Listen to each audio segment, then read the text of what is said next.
first world problems. But for the first time in a very long time, I know the world is wondering about this. For the first time in a very long time, got a solid 6 in. Solid 6 in All last right. night. First time in Okay. since back surgery probably that I got a solid 6 in. Uh, so things are looking up on my end. Do you now you have the same problems I have, right? Your bed's not big enough. Your wife bangs around and keeps you awake and stuff. No, no, I don't have any of those problems. Oh, you got one of those California kings, do you? Where No, you I got don't. I 8 just foot of don't need that clearance much around room. everybody. I don't need that much room. Well, you are about. I mean, if we pulled a tape measure from side to side on you, you'd be what, 12 inches, 14 inches wide, probably. Yeah. You're much wider than I mean, me. you're a small man. Let's be honest. Okay, I mean, small. SM all. That's what I'm saying. that's it. I That's mean, right. I'm okay with that.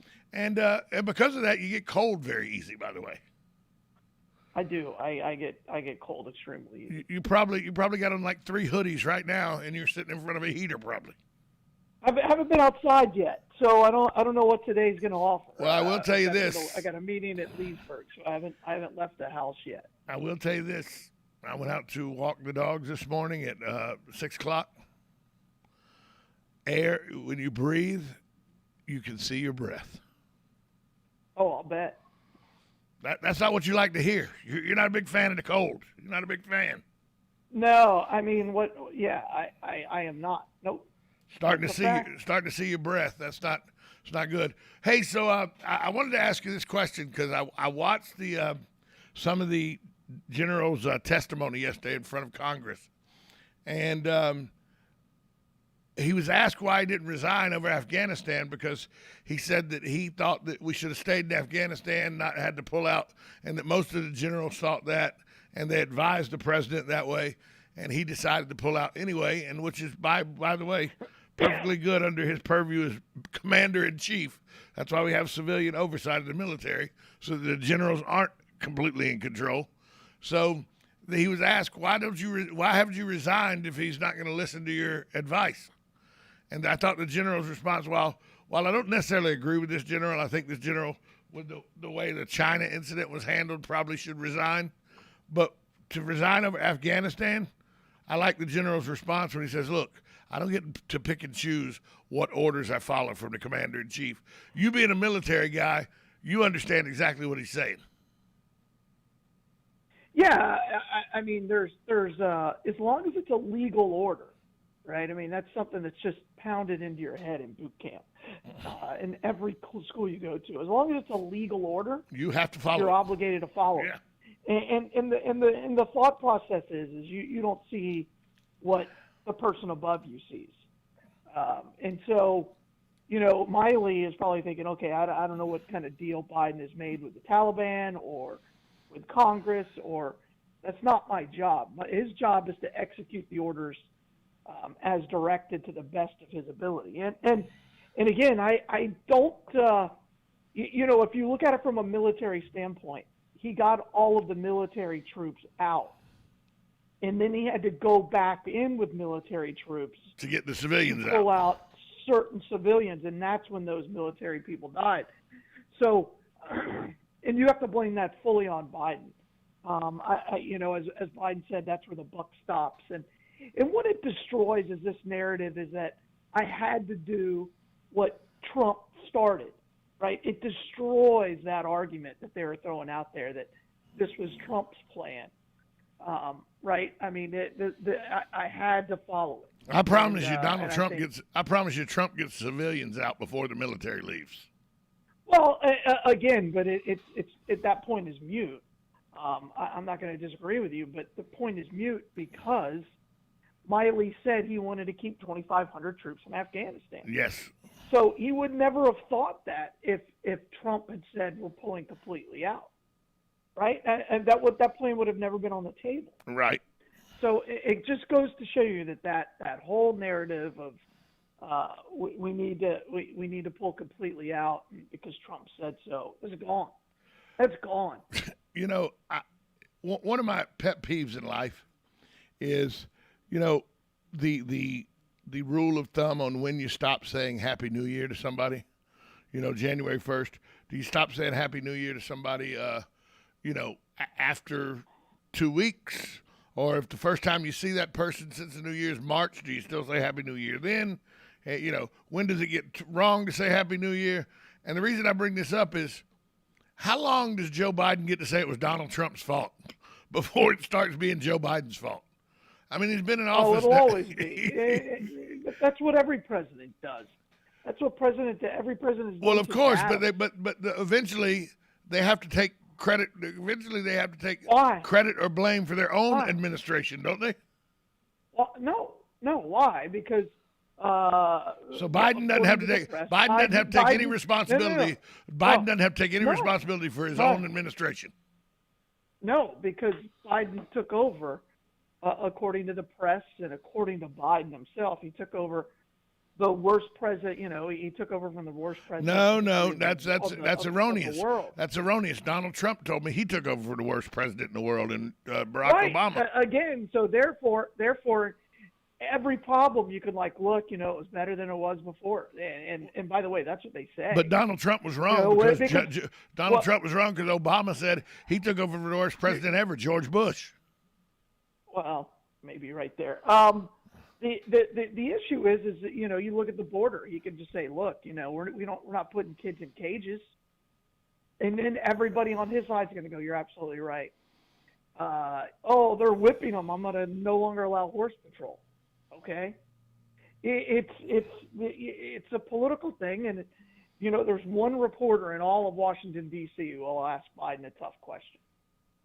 Right? Is there really? He's just allowed to ask the press secretary. Right. There's one.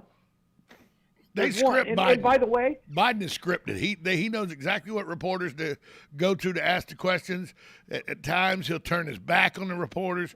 But Biden's got a very short leash. His handlers don't give him very much to operate on. No, but there's a reason for that. Well, yeah, of course there is. Like, been in front of a microphone. He only gets in front of a microphone once every 2 weeks. Do you think he really has the key? Does he have the key, do you think, to that little flip box that allows access to the button? Do you really think somebody actually gave him the key? Do you think there's a button that Do you think there's a button that actually exists? Oh yeah, I think of course it's like the everlasting gobstopper button. Oh yeah, you flip it up, you press a button, and the whole world ends. Yeah, there's no button. There's a football, but they haven't carried it around with them in like 20 years. Look, 25 years. I like to think that some of the stuff Hollywood stole came from the White House, like the phone in the cake dish that the commissioner used in Batman. That's probably the red phone to the Kremlin. Sure. Okay, and I don't think there is a red phone anymore to Russia. When they lifted William Shakespeare's head and pressed a button for the elevators to go down to the Batcave. I firmly believe that's what there's a bust of William Shakespeare sitting in the White House in the Oval Office, and they tilt that back, and that's the button they push for nuclear holocaust. I firmly believe that. Why not? Why not? It's just as believable as anything else coming out of that the White House right now. Sure. We're gonna take a break. We'll come back. More with Galen Unall from Life South, 1370 AM, 96.3 FM, WOCA, The Source.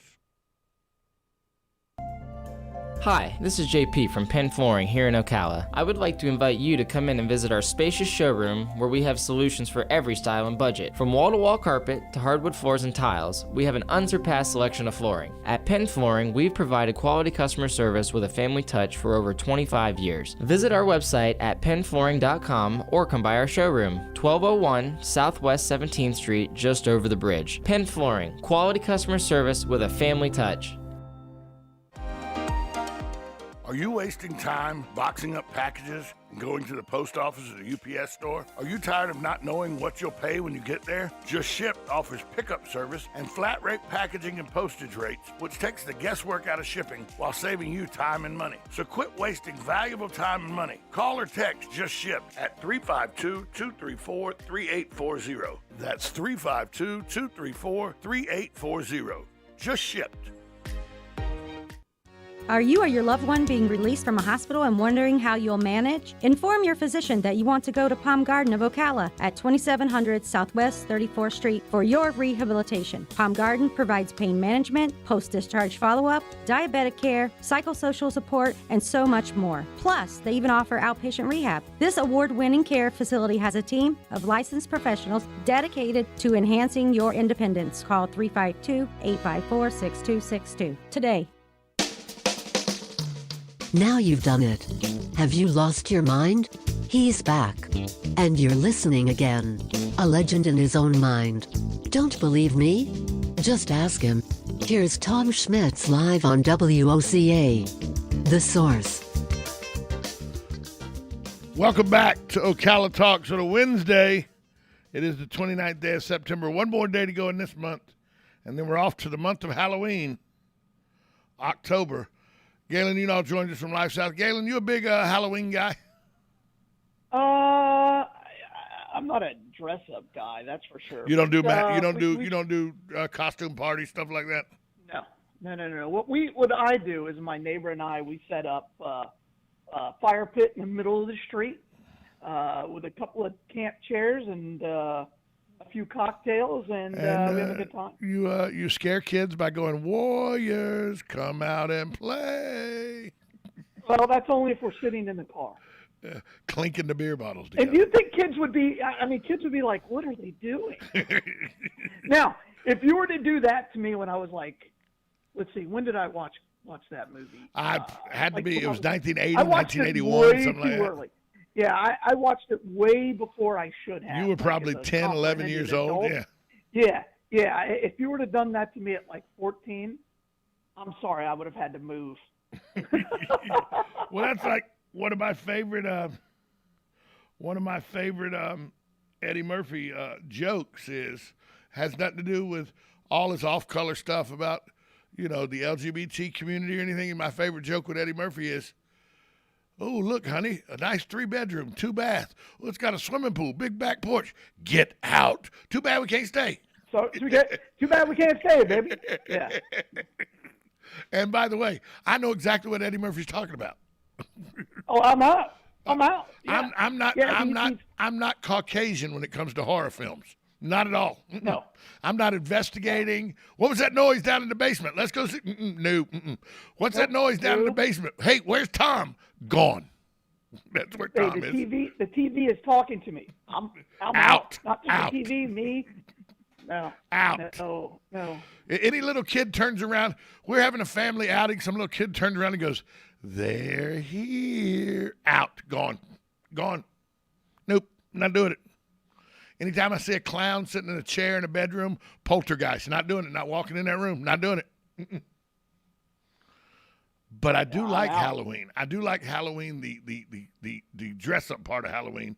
I'm actually DJing a Halloween party on the 30th this year. It's a costume party that some private citizens have in their home. I've done it. This will be the third year I've done it for them. And last year I had the greatest outfit ever, and you will understand this. Last year I had on a pair of black slacks with a pair of black tennis shoes. I had on a white and black striped shirt that said FHSAA. I had it made on myself. It had a big U in the background for umpire. I had the officiating hat on, and then huge dark sunglasses and a blind man's pole. Well, that's not scary. I mean, it's not but even it's a funny. it's a blind referee. I thought it was great. This is kind of funny that this is a guy who sits in a booth next to a referee and is talking to her the whole time about how great she is. And well, she was the clock how great operator. The officials are. She was the clock operator. So how much she respects their work that they do. I think you even said they're underpaid. And they are undervalued. They are. Everybody except Ted. My buddy Ted's not. He's overpaid, but yeah. I love officials. I've never said that I. Sure you do. I love. They're the greatest people not in shoulder pads on the football field. Okay. I would not be within 3 feet of me right now. Lightning is striking soon.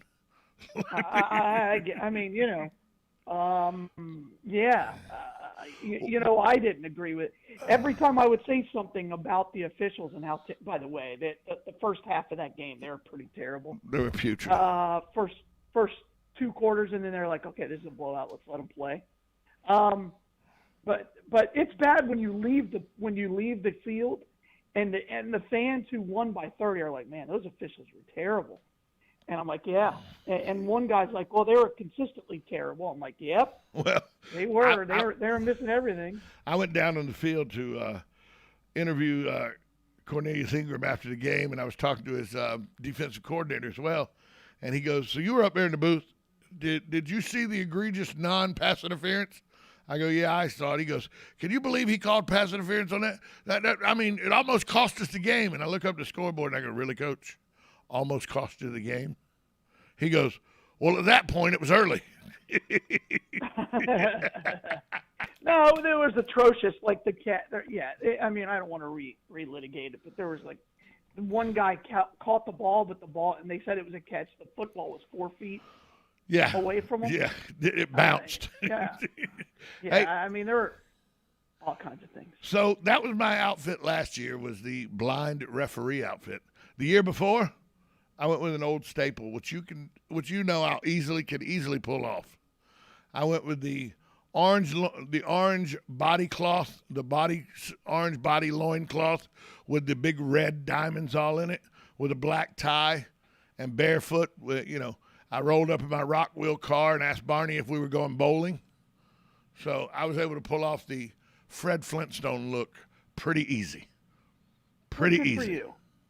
Good for you. Well, you see the similarities between me and Fred Flintstone, don't you? Of course. Big fat feet, big fat head, big fat neck, Sure. Big fat belly. I can pull off Fred Flintstone, no problem. But I'm surprised. I'm surprised that you, because you don't dress up and everything, I'm surprised there's not more hijinks at your house. Like when the kids come ring the doorbell, the garage door opens and you come running out with a bladeless chainsaw but wide open, scaring kids. Yeah, and everything. I don't get into that. I don't. I think Halloween is fairly stupid unless you're under the age of 13. I'll even give you 13. But big trick or treat, like, big trick or treat neighborhood you live in. Oh, huge.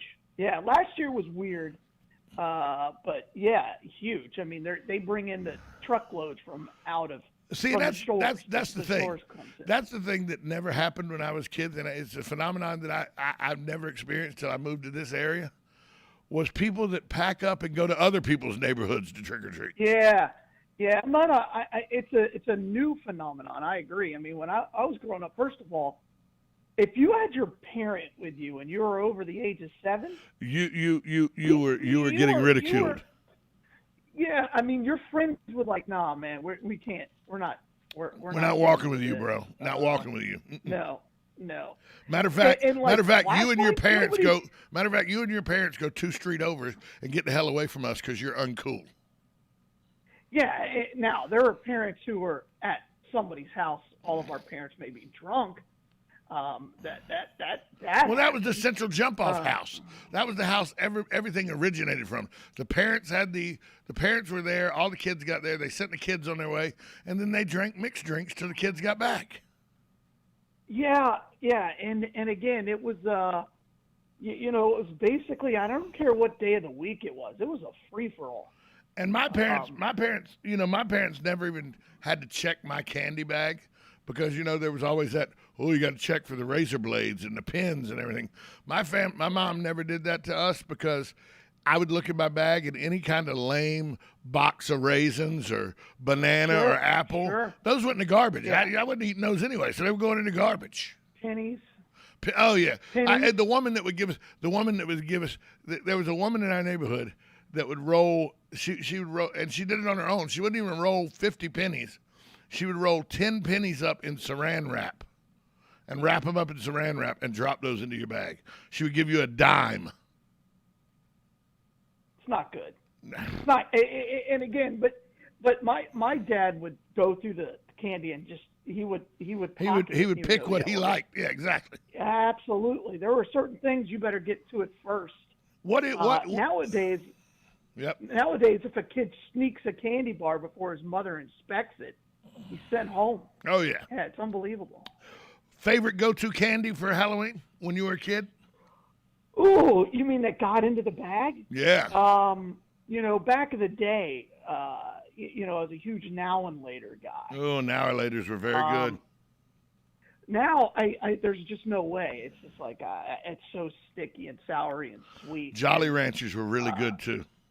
Jolly Ranchers were great because there were certain ones that just didn't hold up in the bag, right? Anything with chocolate in it. Because I grew up in Florida. You had to put the bag in the melt. refrigerator. The first half hour afterwards, it went back in the refrigerator. Yeah, but Oh, no. There was no going back unless you were reloading. And there were times and we never went with the bag. It was always the pillowcase.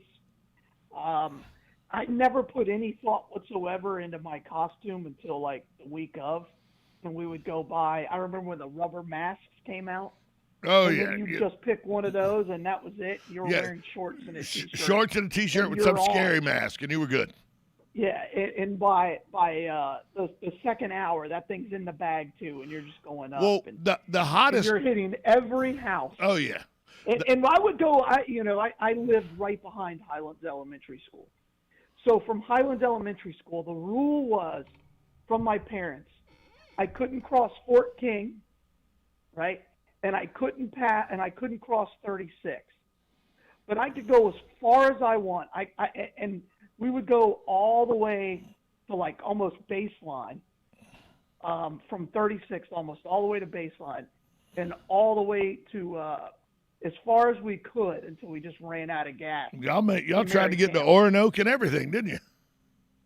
Oh yeah, Orinoco was top level. Yeah, Except Orinoco was on the other side of Fort King.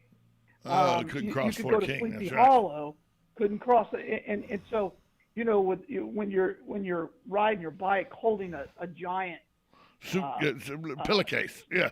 thing of pillowcase, and so we had a friend and they had like 6 kids, and we would drop off our candy there, and that would be our unloading spot. It was middle distance. Oh yeah, we had it.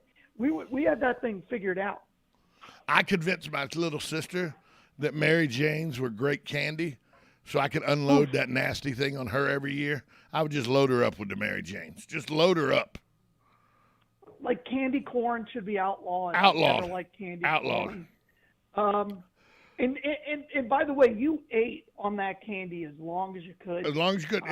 You tried to, in your mind, you were going to make it last till Easter, the next kind of time you loaded up with candy. It never worked that way, but you tried. We got to take a break. No, When we come back, more with Galen Unoff from Life South on 1370 AM, 96.3 FM, WOCA, The Source.